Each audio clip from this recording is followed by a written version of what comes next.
I have been blocked from communicating with Stephen Yaxley Lennon, also known as Tommy Robinson, by HMP Woodhill.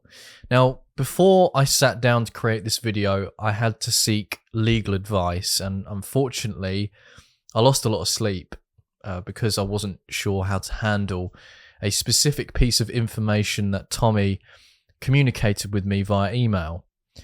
Now, after getting solid legal advice, I now feel confident enough to relay what Tommy shared with me whilst we could still communicate.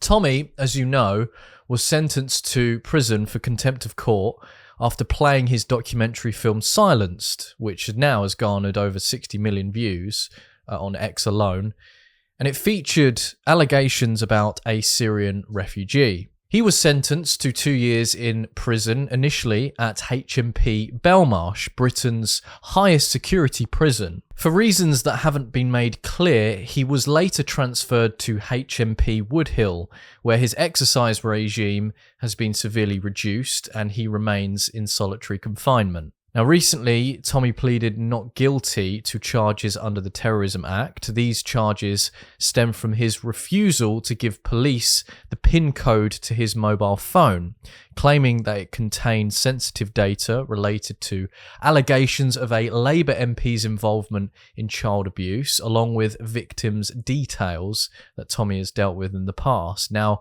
Tommy alleges that in the past, the police have released such data, putting victims at risk. They asked me for my phone. I said, no, you're not getting my phone. It's as simple as that. Well, you're going to be charging. So, okay, arrest me, get me to court. So they arrested me, took me to a police station. On the 25th October, I have to go to court. I have to go to a police station for the charge of disobeying an order under the terrorism legislation. So I'll probably be within the coming weeks, a convicted terrorist. A convicted terrorist. How's that make you feel? I'm a fucking journalist who opposes corruption of government. And John, I said to him, I said, so you want access to this phone? Yeah? They asked me about episode 6 of The Rape of Britain. Now, in episode 6 of The Rape of Britain, we have managed to acquire covert recordings that put an allegation against a leading Labour politician. Yeah? We've handed them to the police. They make allegations of sexual assault against minors in the government buildings.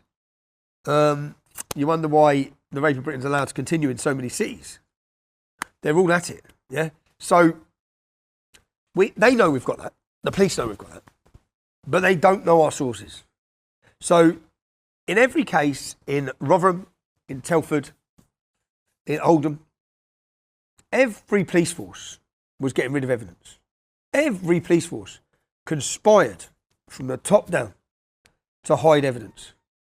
I said, you're mental if you think I'm giving that phone. Now, rather than relying on media reports or just statements from his administration team, I decided to contact Tommy directly using eMates, and it's a website designated to sending emails to prisoners.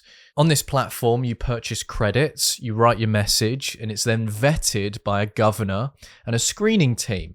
You're notified if the message has been delivered or if there's an issue. Tommy gave me permission to share the contents of his email, which he replied to me with. And for context, I'll just share what I initially wrote to him. I'm reaching out to express my concern over your recent transfer to HMP Woodhill. Since leaving Belmarsh, I understand you've been placed in, quote, the block, with no explanation. This seems even more alarming given the reassurances given to you at Belmarsh. Given your status as a Category D civil offender, it's concerning that you've been sent to a Category B high security prison with limited rights, no exercise time, and restricted visits. Unlike the regime you had at Belmarsh, this sudden and severe change raises concerns for your welfare and safety. I'm reaching out in hopes the governor can clarify the justification behind these decisions. The absence of communication and access to a fair regime doesn't seem justifiable and could easily impact your mental well-being. For transparency, please could they provide clear reasoning for your placement, along with any changes to your status. Fair and safe treatment is fundamental, and I would appreciate the governor's attention to safeguarding these rights. Additionally, I understand there's confusion around your mail from Belmarsh, it would be reassuring to know that this communication is being transferred to you as expected. I then received a reply from Tommy over a week later where he said, quote, Lewis, good to hear from you. They've moved me from somewhere I could have exercise, use a cross trainer, and was okay, to somewhere I have nothing but total lockup. I am a civil prisoner, in prison for doing my job as a journalist.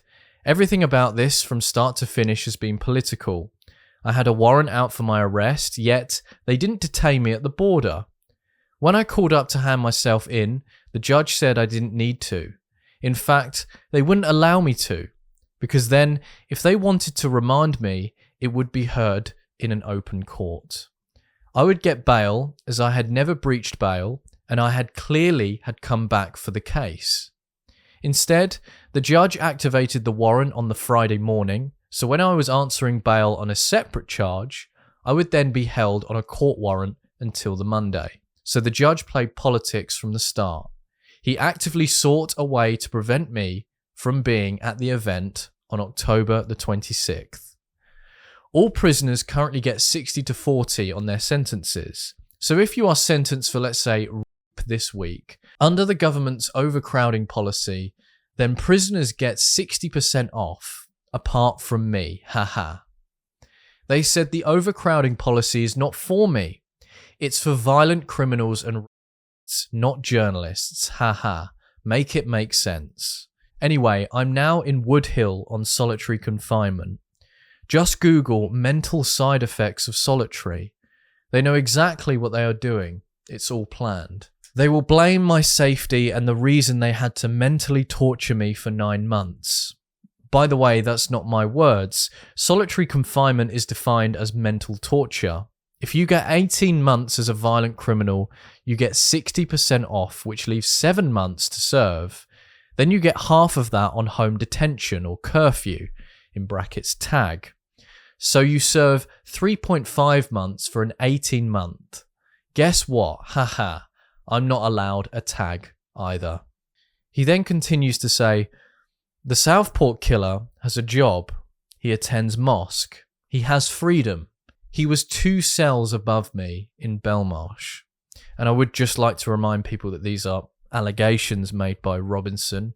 I did reach out to Belmarsh for comment and ended up speaking to the Ministry of Justice, who will not provide comment on individuals or location. He continues by saying, I watched all the media lie about my case, saying I lied. 60 million people have now watched Silenced. The public are not stupid.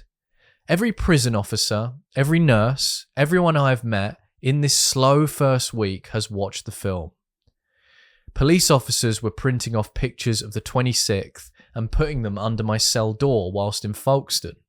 If this imprisonment is supposed to deter us or stop us, all they have done is wake up more people than I could have ever dreamed of. I'm grateful for the support people show me, but also my family.